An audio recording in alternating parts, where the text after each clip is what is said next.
Siapakah Nawawi Al-Bantani? Kita ulas tentang sang ulama besar ini. Al-Imam Al-Ala'amah Asi Syekh Muhammad Nawawi bin Umar Al-Jawi Al-Bantani Et-Tanari Asi Syafi'i, lebih dikenal Syekh Nawawi Al-Bantani, lahir di Tanara, Serang, sekitar tahun 1230 Hijriah atau 1813 Masehi, wafat di Mekah, Hijaz, sekitar tahun 1314 Hijriah atau 1897 Masehi, adalah salah seorang ulama besar asal Indonesia bertaraf internasional yang menjadi imam Masjidil Haram di Saudi Arabia. Ia bergelar Al-Bantani karena berasal dari Banten, Indonesia. Ia adalah seorang ulama dan intelektual yang sangat produktif menulis kitab. Jumlah karyanya tidak kurang dari 115 kitab yang meliputi bidang ilmu fikih, tauhid, tasawuf, tafsir, dan hadis. Karena kemasyhurannya, Syekh Nawawi Al-Bantani kemudian dijuluki Sayyid Ulama Al-Hijaz, pemimpin ulama Hijaz, Al-Imam Al-Muhaqqiq wa Al-Fahamah Al-Mudaqqiq, imam yang mumpuni ilmunya, Ayan Ulama Al-Qarn Al-Ram Asyarli Al-Hijjah, tokoh ulama abad 14 Hijriah, hingga Imam Ulama Al-Haramain, imam ulama dua kota suci. Biografi Syekh Nawawi lahir di kampung Tanara, Desa Tanara, sebuah desa kecil di Kecamatan Tirtayasa, dulu, sekarang Kecamatan Tanara, Kabupaten Serang, Banten pada tahun 1230 Hijriah atau 1815 Masehi, dengan nama Muhammad Nawawi bin Umar bin Arabi Al-Bantani. Dia adalah sulung dari 7 bersaudara, yaitu Ahmad Syihabuddin, Tamim, Said, Abdullah, Sakilah dan Sariyah. Ia merupakan generasi ke-12 dari Sultan Maulana Hasanuddin, Raja pertama Banten putra Sunan Gunung Jati, Cirebon. Nasabnya melalui jalur Kesultanan Banten ini sampai kepada Nabi Muhammad. Ayah Syekh Nawawi merupakan seorang ulama lokal di Banten, Syekh Umar bin Arabi Al-Bantani, sedangkan ibunya bernama Zubaidah, seorang ibu rumah tangga biasa. Syekh Nawawi menikah dengan Nyai Nasimah, gadis asal Tanara, Serang dan dikaruniai 3 orang anak, Nafisah, Maryam, Rubiah. Sang istri wafat mendahului dia.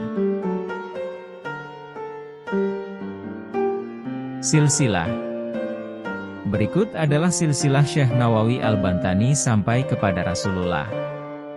Syekh Nawawi Al-Bantani bin Syekh Umar Al-Bantani bin Syekh Arabi Al-Bantani bin Syekh Ali Al-Bantani bin Syekh Jamad Al-Bantani bin Syekh Janta Al-Bantani bin Syekh Masbukil Al-Bantani bin Syekh Maskun Al-Bantani bin Syekh Masnun Al-Bantani bin Syekh Maswi Al-Bantani bin Syekh Tajul Arsi Al-Bantani, Pangeran Sunyararas, bin Sultan Maulana Hasanuddin bin Sultan Syarif Hidayatullah bin Syarif Abdullah Umdatuddin Asmat Han bin Said Ali Nurul Alam Asmat Han bin Said Jamaluddin Akbar Asmat Han Al-Husaini, Syekh Jumadil Kubro bin Said Ahmad Jalal Syah Asmat Han bin Said Abdullah Asmat Han bin Said Abdul Malik Asmat Han bin Said Alawi Amil Faqih Hadramaut bin Said Muhammad Syahid Mirbad, Hadramaut, bin Said Ali Hali, Kasam bin Said Alawi Atesani bin Said Muhammad Sohibus Saumiah bin Said Alawi Awal bin Said Al-Imam, Ubaidillah bin Said Ahmad Al-Muhajir bin Said, Isa Nakib Ar-Rumi bin Said Muhammad An-Nakib bin Said Al-Imam Ali Uradi bin Sayyidina Ja'far Esyadik bin Sayyidina Muhammad Al-Bakir bin Sayyidina Ali Zainal Abidin bin Sayyidina Husain bin Sayyidina Ali bin Abi Thalib dan Sayyidah Fatimah Az-Zahra binti Sayyidina Muhammad. Pendidikan. Sejak berusia 5 tahun, Syekh Nawawi sudah mulai belajar ilmu agama Islam langsung dari ayahnya.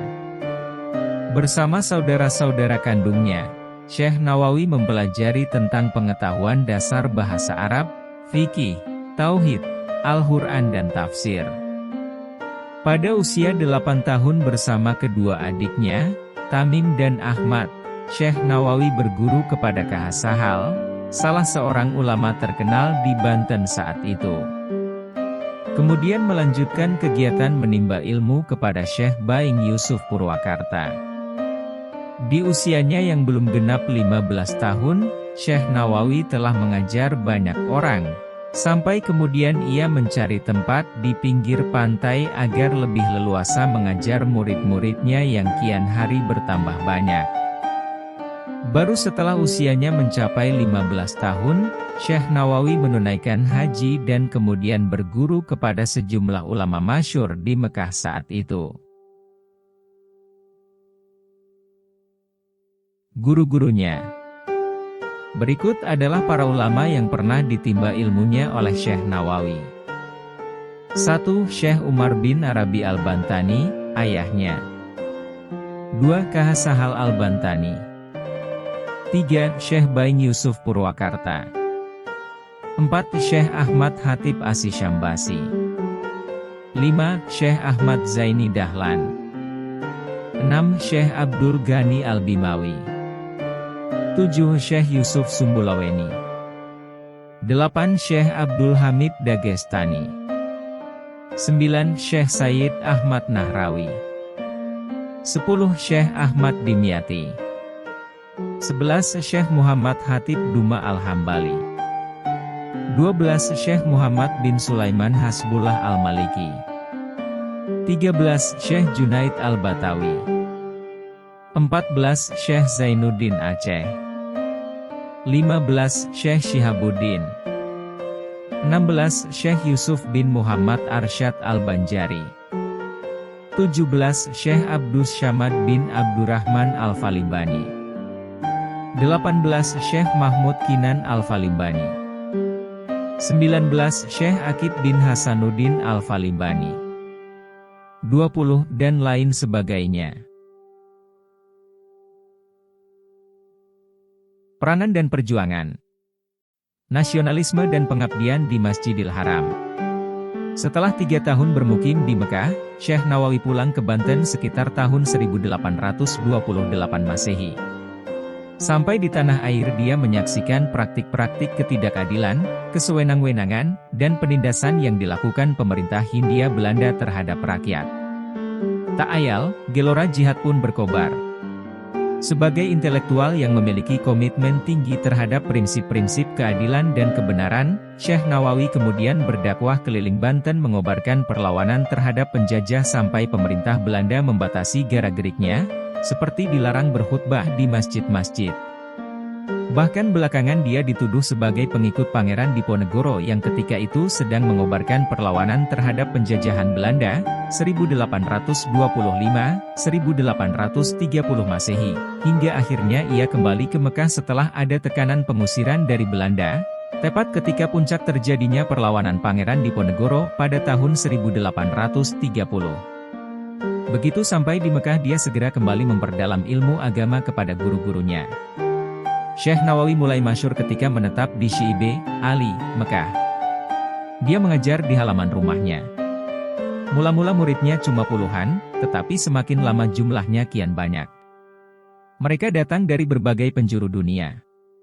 Hingga jadilah Syekh Nawawi Al-Bantani sebagai ulama yang dikenal piawai dalam ilmu agama, terutama tentang tauhid, fikih, tafsir, dan tasawuf.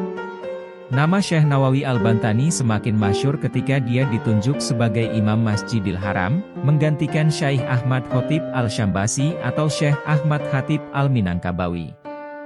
Tidak hanya di kota Mekah dan Madinah saja dia dikenal, bahkan di negeri Suriah, Mesir, Turki, hingga Hindustan namanya begitu masyhur. Pemikiran penting. Syekh Nawawi memegang peran sentral di tengah ulama Al-Jawi. Dia menginspirasi komunitas Al-Jawi untuk lebih terlibat dalam studi Islam secara serius, tetapi juga berperan dalam mendidik sejumlah ulama pesantren terkemuka. Bagi Syekh Nawawi, masyarakat Islam di Indonesia harus dibebaskan dari belenggu kolonialisme. Dengan mencapai kemerdekaan, ajaran-ajaran Islam akan dengan mudah dilaksanakan di Nusantara. Pemikiran ini mendorong Syekh Nawawi untuk selalu mengikuti perkembangan dan perjuangan di tanah air dari para murid yang berasal dari Indonesia serta menyumbangkan pemikirannya untuk kemajuan masyarakat Indonesia.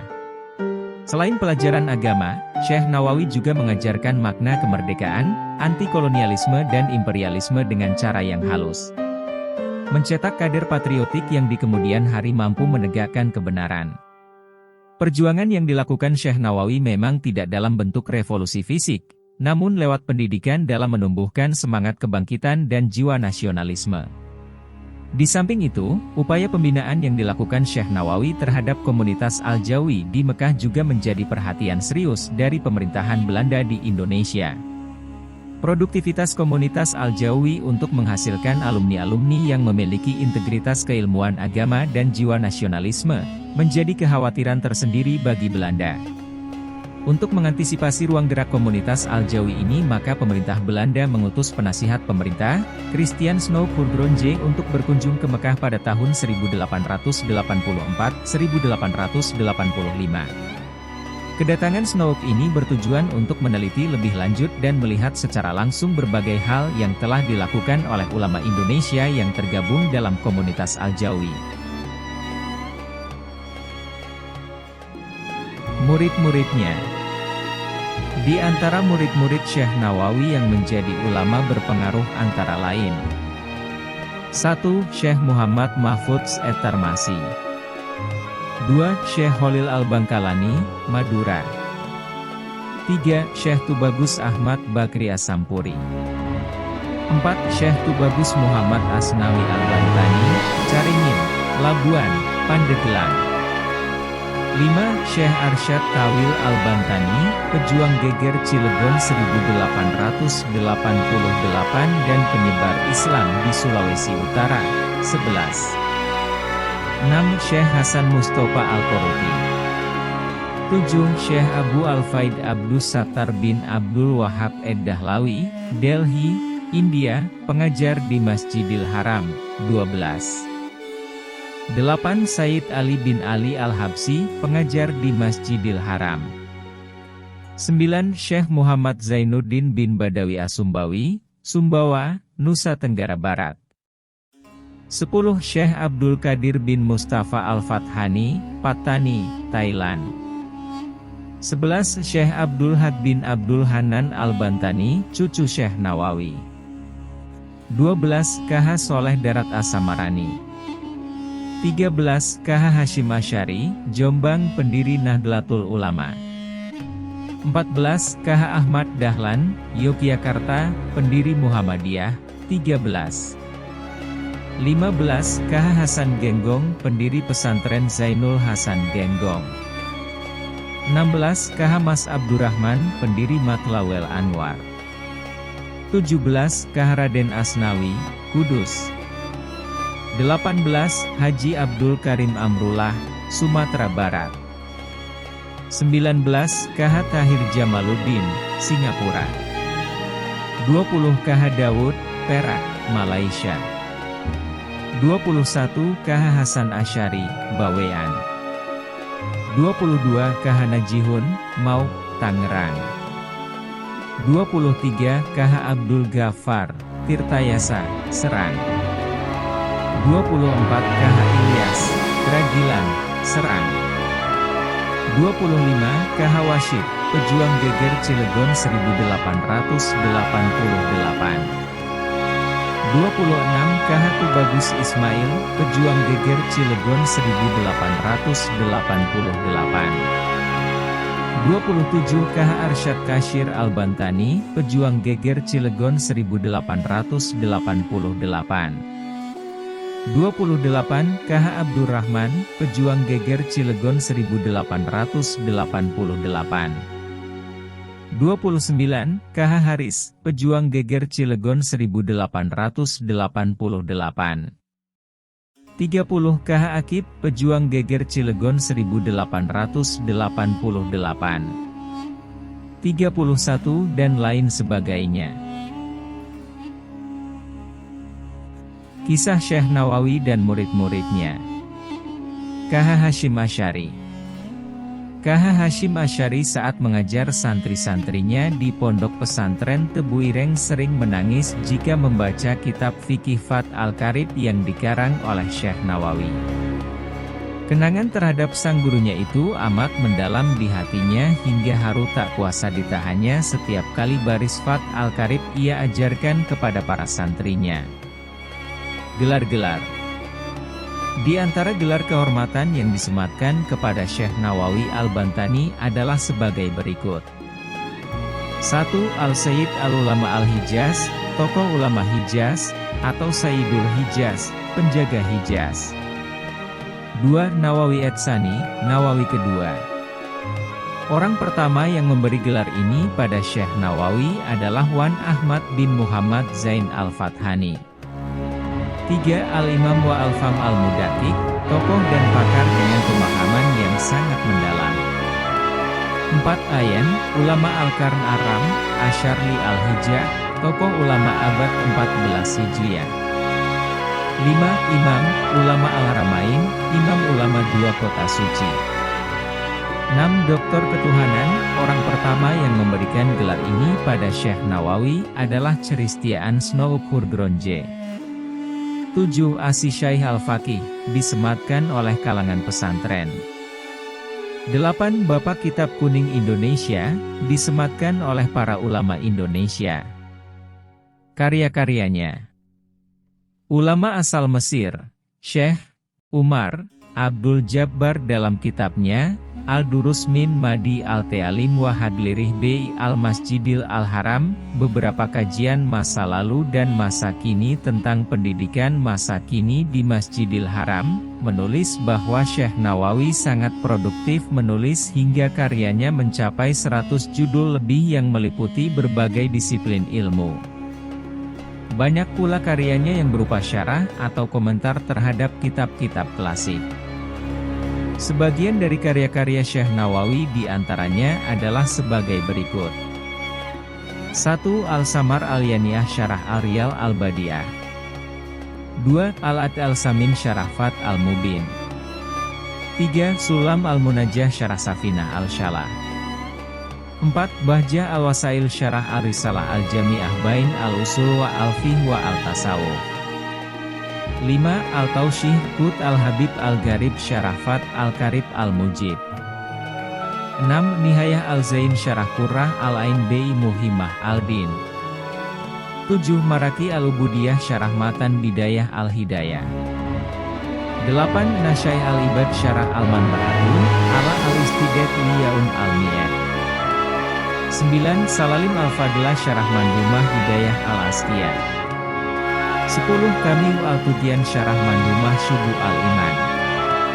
11. Al-Tafsir Al-Munir Li Al-M Alim Al-Tanzil Al-Mufassir An-Nuju Mahasin Al-Teawiyal Musamma Murah Labid Lika Syafi M. Ana Qur'an Majid. 12. Kasif Al-Marutiyah Syarah Matan Al-Jurumiyah. 13. Fath Al-Ghafir Al-Hatiyah Syarah Nadam Al-Jurumiyah Musamma Al-Kawakib Al-Jaliyah. 14. Nur Al-Dalam, Ala Mandumah Al-Musammah Bi, Akidah Al-Awam. 15. Tankih Al-Qaul Al-Hadsid Syarah Lubab Al-Hadits. 16. Madarij Al-Syude Syarah Maulid Al-Barzanji. 17. Targhib Al-Mustaqin Syarah Mandumah Maulid Al-Barzanji. 18. Fath Al-Syamat Al-Alam Syarah Maulid Syarif Al-Anam. 19. Fath Al-Majid Syarah Al-Dur Al-Farid. 20. Tijan Al-Darari Syarah Matan Al-Baijuri. 21. Fath Al-Mujib Syarah Muhtasyar Al-Hadhid. 22. Murakah Syude Al-Tashdik Syarah Sulam Al-Taufiq. 23. Kasyifah Al-Sajjah Syarah Safinah An-Najah. 24. Al-Futuhah Al-Madaniyah Syarah Al-Syube Al-Imaniyah. 25. Uqud al-Ujain fi Bayan Hukuk al-Zawjain. 26. Qatr al-Gais Syarah Masail Abi al-Laits. 27. Nakawah al-Aqidah Mandumah fi Tauhid. 28. Al-Nahjah al-Jaidah Syarah Nakawah al-Aqidah. 29. Suluk al-Jadah Syarah Lamah al-Mafadah fi Bayan al-Jumu'ah wa al-Mu'adah. 30. Hiyah al-Shibyan Syarah Fat ar-Rahman. 31. Al-Fusus al-Yaqutiyah ala al-Raudlah al-Bahiyah fi Abwab al-Tashrifiyah. 32. Al-Riyal al-Fauliyah. 33. Misbah al-Dalam ala Minhaj al-Atama fi Tabwib al-Hum. 34. Zariyah al-Yakin ala WMM al-Barahin fi al-Tauhid. 35. Al-Ibris al-Dani fi Maulid Sayyidina Muhammad al-Sayyid al-Adnani. 36. Bagiyah al-Awam fi Syarah Maulid Sayyid al-Anam. 37. Al-Durrur al-Bahiyah fi Syarah al-Hasyais al-Nabawiyah. 38. Lubab al-Bayan fi Ilmi Bayan. Karya tafsirnya Al-Munir, sangat monumental, bahkan ada yang mengatakan lebih baik dari tafsir Al-Jalalain, karya Imam Jalaluddin As-Suyuti dan Imam Jalaluddin Al-Mahalli yang sangat terkenal. Sementara Kasyifah Al-Sajjah merupakan syarah atau komentar terhadap kitab Fikih Safinatun Najah, karya Syekh Salim bin Sumeir Al-Hadrami.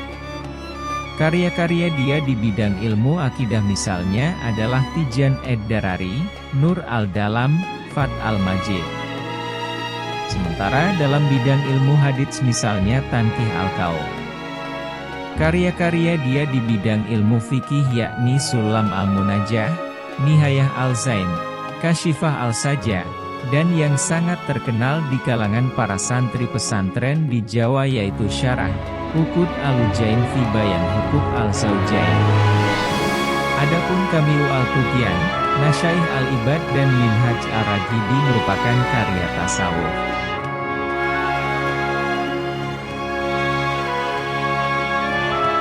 Karamah. Telunjuk bersinar dan dapat menjadi lampu penerang. Pada suatu waktu di sebuah perjalanan dalam syukduf, rumah-rumahan di punggung unta, Syekh Nawawi pernah mengarang kitab dengan menggunakan telunjuknya sebagai lampu. Hal tersebut terjadi karena tidak ada cahaya dalam syukduf yang ia tumpangi, sementara aspirasi untuk menulis kitab tengah kencang mengisi kepalanya. Syekh Nawawi kemudian berdoa kepada Allah agar telunjuk kirinya dapat menjadi lampu, menerangi jari kanan yang akan digunakannya untuk menulis. Kitab yang kemudian lahir dengan nama Maraki Al-Ubudiyah Syarah Matan Bidayah Al-Hidayah itu harus dibayarnya dengan cacat pada jari telunjuk kiri, karena cahaya yang diberikan Allah pada telunjuk kirinya itu membawa bekas yang tidak hilang. Melihat Ka'bah dari tempat lain yang jauh. Karamah lain Syekh Nawawi juga diperlihatkannya di saat ia mengunjungi Masjid Pekojan, Jakarta. Masjid yang dibangun oleh Sayyid Utsman bin Agil bin Yahya Al-Alawi, mufti Betawi keturunan Rasulullah, itu ternyata memiliki kiblat yang salah. Padahal yang menentukan kiblat bagi masjid itu adalah Sayyid Utsman sendiri. Tak ayal, saat Syekh Nawawi yang dianggapnya hanya seorang anak remaja tak dikenal menyalahkan penentuan kiblat, Sayyid Utsman sangat terkejut. Diskusi pun terjadi antara keduanya.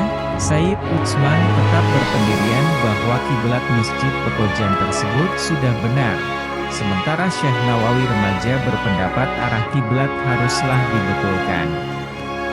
Saat kesepakatan tidak bisa diraih karena masing-masing mempertahankan pendapatnya dengan keras, Syekh Nawawi remaja menarik lengan baju Sayyid Utsman dan dirapatkan tubuhnya agar bisa saling mendekat, kemudian berkata, "Lihatlah Sayyid, itulah Ka'bah tempat kiblat kita. Lihat dan perhatikanlah." Tidakkah Ka'bah itu terlihat amat jelas? Sementara kiblat masjid ini agak ke kiri. Maka perlulah kiblatnya digeser ke kanan agar tepat menghadap ke arah Ka'bah. Sayyid Utsman termangu. Ka'bah yang ia lihat dengan mengikuti telunjuk Syekh Nawawi remaja memang terlihat jelas. Sayyid Utsman merasa takjub dan menyadari bahwa remaja yang bertubuh kecil di hadapannya itu telah dikaruniai kemuliaan, yakni terbukanya nur basyariah. Yang dengan karamah itu, dimanapun dia berada Ka'bah akan tetap terlihat.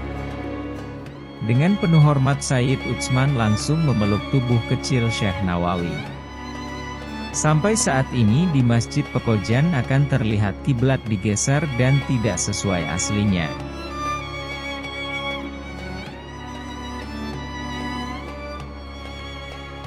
Jasad yang tetap utuh. Telah menjadi kebijakan pemerintah Arab Saudi bahwa orang yang telah dikubur selama setahun kuburannya harus digali. Tulang belulang si mayat kemudian diambil dan disatukan dengan tulang belulang mayat lainnya. Selanjutnya semua tulang itu dikuburkan di tempat lain di luar kota dan lubang kubur yang dibongkar dibiarkan tetap terbuka hingga datang jenazah berikutnya terus silih berganti.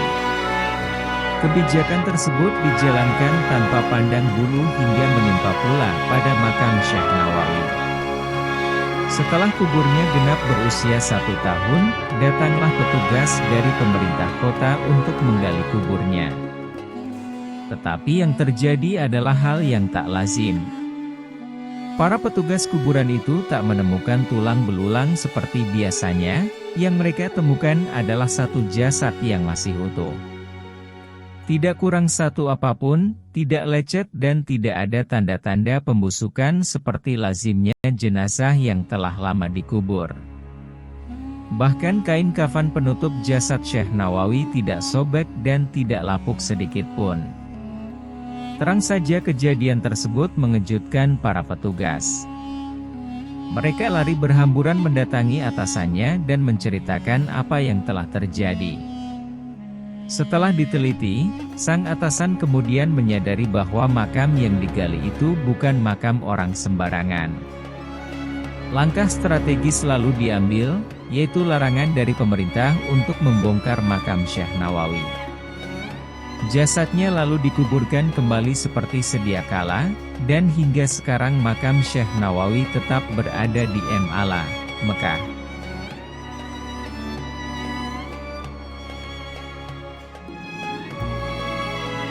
Sholat di dalam mulut ular besar. Suatu hari ketika dalam perjalanan, Syekh Nawawi istirahat di sebuah tempat untuk azan kemudian salat. Setelah ia azan ternyata tidak ada orang yang datang, akhirnya ia qamat lalu salat sendirian. Usai sholat Syekh Nawawi kembali melanjutkan perjalanan, tapi ketika menengok ke belakang, ternyata ada seekor ular raksasa dan mulutnya sedang menganga. Akhirnya ia tersadar bahwa ternyata ia salat di dalam mulut ular yang sangat besar itu.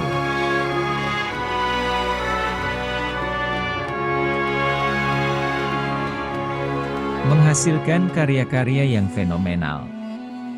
Karamah Syekh Nawawi yang paling tinggi dapat dirasakan ketika membuka lembar demi lembar tafsir Munir yang ia karang. Kitab tafsir fenomenal tersebut menerangi jalan siapa saja yang ingin memahami firman Allah.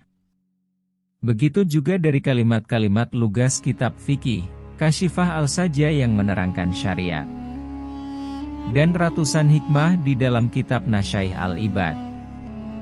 Serta ratusan kitab lainnya yang akan terus menyirami umat dengan cahaya abadi dari buah tangan Syekh Nawawi al-Bantani.